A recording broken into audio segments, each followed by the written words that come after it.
Nous ne sommes plus à un moment où nous pouvons continuer à prendre notre destin et les ressources publiques allouées à ce destin et confier cela à n'importe qui. Et quand vous ajoutez le tribalisme dans une région comme le littoral qui est une victime énorme du tribalisme, où les gens créent des entreprises et excluent les enfants du littoral, refusent de les prendre au travail. L'Ouest a une communauté, la communauté urbaine. Elle ne peut être gérée que par un ressortissant de l'Ouest. C'est ce qui est juste. Qu'est-ce que ce monsieur qui est maire de Loum, qui est sur tous les plateaux de télévision, qui insulte les chefs traditionnels, qui dit tout pour justifier qu'il s'accroche à un privilège indu? Qu'est-ce qu'il a fait à Loum pour aider à la production?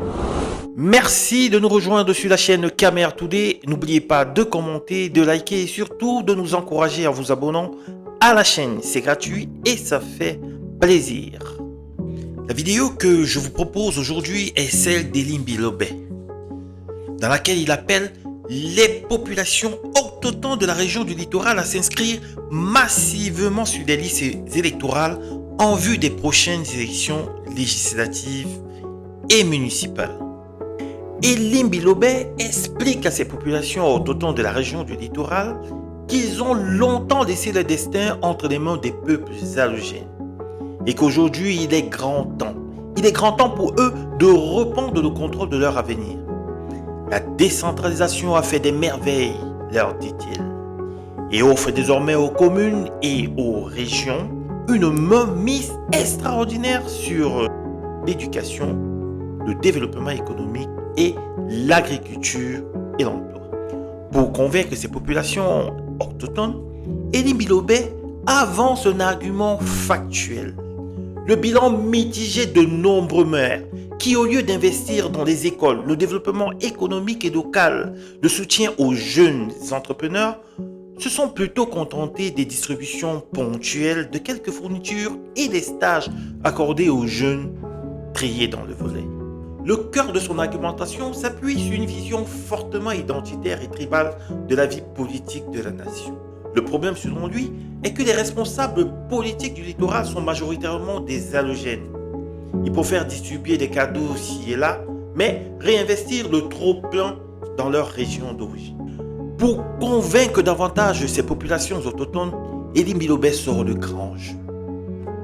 Il prend régulièrement pour cible les Bamileke de façon inévitable, car, dit-il, ce sont eux la composante majoritaire. Ils utilisent leur poids démographique pour peser sur les élections locaux et ainsi s'accaparer des ressources publiques au grand mépris des populations autochtones qu'ils privent systématiquement de travail. Pour pallier à cette situation, Elim Bilobé a trouvé la solution. Désormais, le poste de maire, de député, de conseiller municipal devrait être exclusivement accordé aux personnes considérées comme autochtones de chaque région. Dans cette interview, Elim Bilobé se livre à cœur ouvert, totalement, ses pensées, ses aspirations. Cependant, une question nous taraude l'esprit.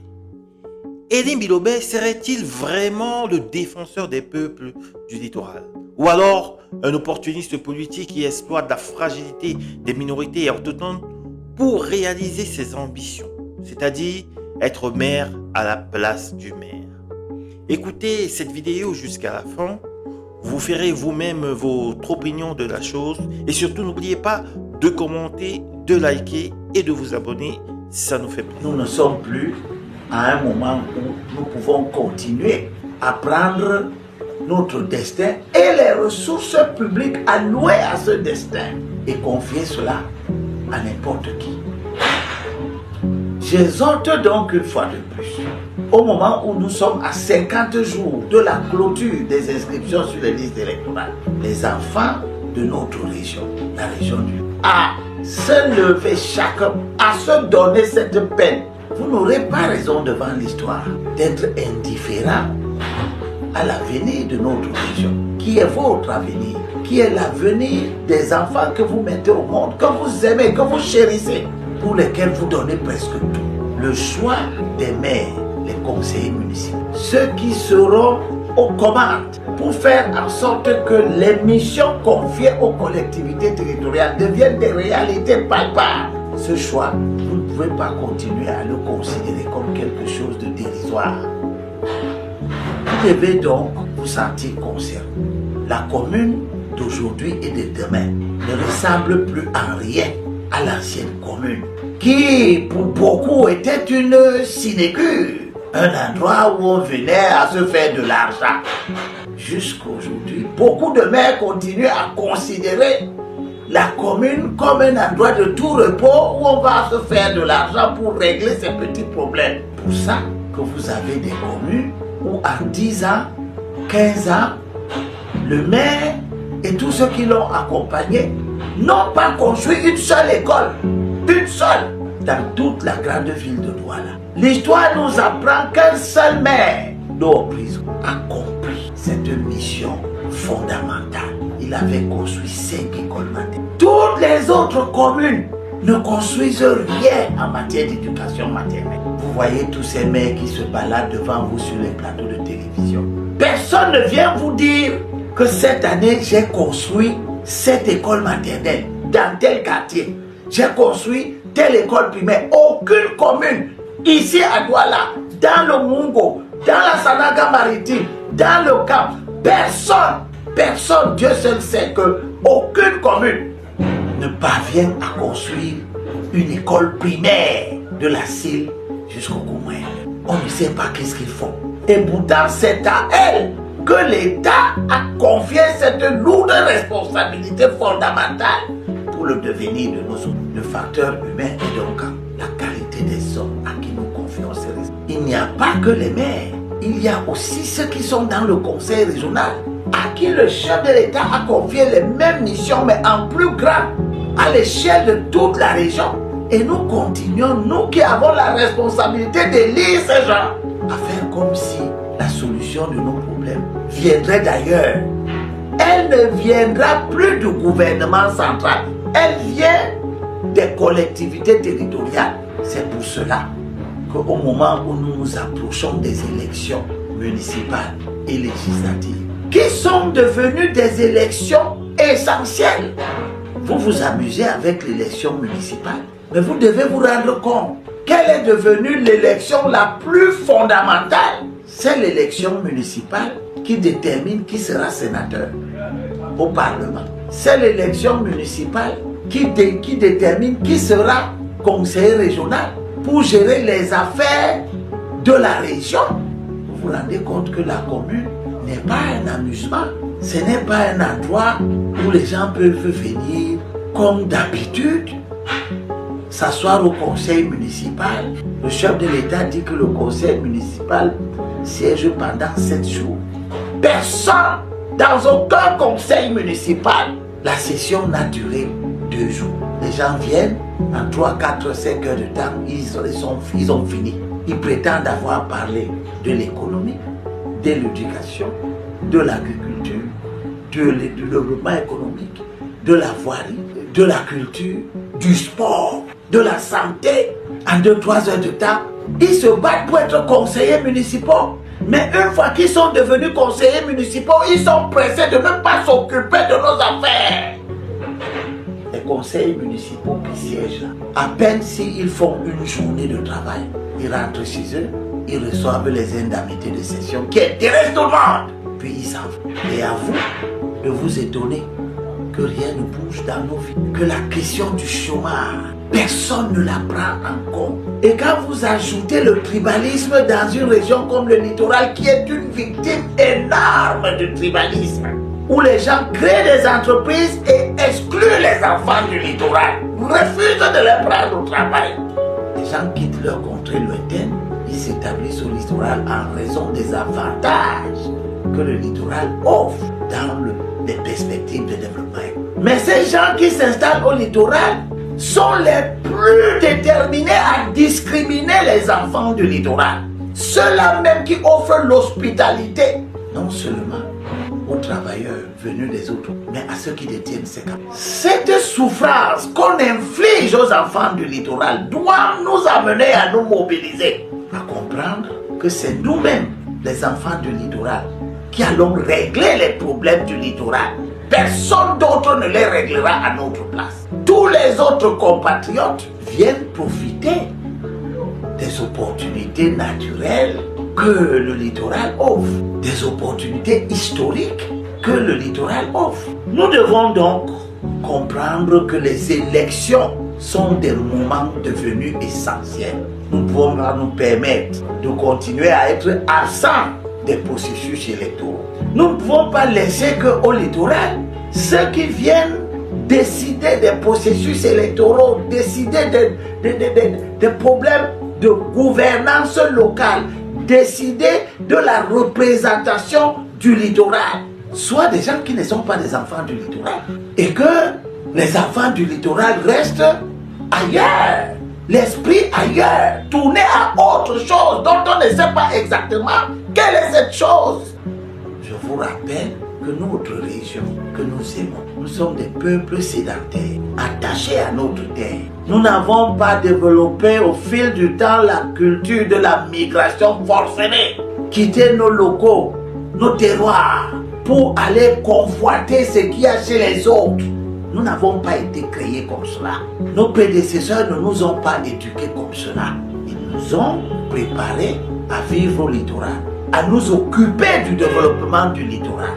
L'Ouest a une communauté, la communauté urbaine. Elle ne peut être gérée que par un ressortissant de l'Ouest. C'est ce qui est juste. Le centre a une communauté, la communauté urbaine. Personne ne doit venir ni de l'Ouest, ni du Nord, ni de l'extrême Nord pour envisager de prendre le contrôle de la communauté urbaine de Yaoundé. Elle doit être gérée par un enfant de la région du centre. Et vous voyez la mentalité de ceux de nos compagnons qui ne veulent pas que chacun ait une place et qui imaginent qu'eux, ils peuvent avoir les places de tout le monde. Vous les voyez en train de se battre pour que la notion de composition sociologique devienne une notion vague. Tout le monde peut être composante sociologique partout. C'est une faute, mais c'est beaucoup plus une hérésie. Tout le monde n'est pas composante sociologique. Il n'y a aucune communauté au Cameroun qui peut prétendre qu'elle est composante sociologique là où Dieu l'a placée, mais qu'elle est aussi composante sociologique ailleurs, au seul motif qu'elle se déplace. Les gens, les membres de cette communauté s'en vont s'installer dans les terroirs des autres communautés et du coup deviennent des composantes sociologiques là-bas, doivent participer à la gestion politique des autres communes. Est-ce que c'est normal que pour la gestion de la commune de Douala-Sec dans le canton Bassa, que les enfants du canton Bassa ne s'intéressent pas, qu'ils ne cherchent pas à être ceux qui gèrent leur propre commune? Est-ce que c'est normal?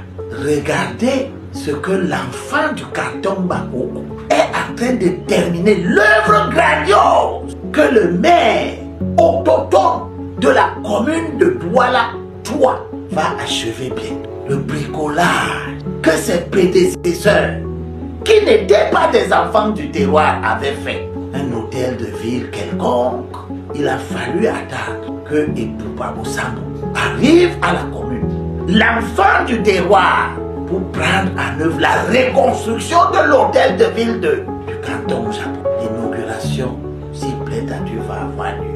Bien, ça doit être un grand moment de satisfaction parce que l'œuvre est immense, elle est gigantesque, elle inspire l'honneur et la grande satisfaction à tous les enfants du canton, singulièrement, mais à toute la communauté des peuples du littoral en général. C'est des œuvres de cette nature que nous voulons dans les autres communes. Pas tous ces hôtels de ville à la porte-pièce que des halogènes qui avaient fait même bas sur nos communes se sont mis à construire ici et là. Beaucoup de ces hôtels de ville seront des choses à reconstruire parce que ça n'a rien d'hôtel de ville. Ça ne participe pas considérablement à l'aménagement du territoire. Ça ne fait pas la fierté. Ça a été tout simplement des alibis pour capter les ressources, les utiliser très souvent à des fins personnelles. Vous avez un type qui se balade sur le plateau de télévision, qui est le maire de Loum. Regardez l'hôtel de ville de Loum. Regardez l'hôtel de ville de Loum. Au moment où nous sommes déjà à 2025, nous allons vers 2050. Regardez l'hôtel de ville de Loum, un édifice public. Ce monsieur, son problème n'est pas l'aménagement du territoire. Son problème n'est pas l'émancipation des peuples de Loum. Son problème, c'est qu'il soit assis là où il peut capter l'argent public pour ses besoins personnels. Parce qu'un homme censé ordinaire, il y a très longtemps, il aurait reconstruit l'hôtel de ville de Loum pour arrimer ce bâtiment aux missions essentielles qui doivent traduire la compréhension qu'on a de la fonction de dirigeant d'une collègue. C'est pour vous dire que si nous continuons à laisser que la conduite de nos affaires soit entre les mains des médiocres qui jouent simplement sur la démographie, profitant de ce que les ressortissants de leur communauté sont en grand nombre installés sur nos terroirs, pour utiliser le vote tribaliste, pour confisquer les ressources allouées à notre région, nous allons pleurer, nous allons... Qu'est-ce que ce monsieur qui est maire de Loum, qui est sur tous les plateaux de télévision, qui insulte les chefs traditionnels, qui dit tout pour justifier qu'il s'accroche à un privilège indu? Qu'est-ce qu'il a fait à Loum pour aider à la production agricole? Qu'est-ce qu'il a fait à Loum pour aider à la production pastorale? Qu'est-ce qu'il a fait à Loum pour aider le développement de la pisciculture à Loum, de l'artisanat? Qu'est-ce qu'il a fait? La loi demande l'appui au micro-projet générateur de revenus et d'emplois. Qu'est-ce que ce maire halogène, profiteur, qu'est-ce qu'il a fait à Loum pour soutenir les enfants Bonké, Babon, Bafoun dans leur micro-projet générateur d'emplois et de revenus, comme le demande le chef de l'État? Qu'est-ce que ce monsieur a fait là-bas? Rien. Et personne ne lui demandera des comptes. Parce que lorsqu'il se retirera, il rentrera à Banjul, n'est-ce pas? Où il prépare sa vie. Loum n'est qu'un tremplin. Quand je vous dis le littoral ou littoralien, c'est pour que à Loum, comme à Mélon, comme partout ailleurs, comme à Douala Sec, comme à Douala Kat, comme à Dibombari, Dieu seul sait, dans la Sanaga maritime, 11 communes, que les enfants de chaque commune soient eux-mêmes intéressés par la conduite des affaires, leurs affaires et la gestion des ressources publiques que le gouvernement alloue à leur terroir.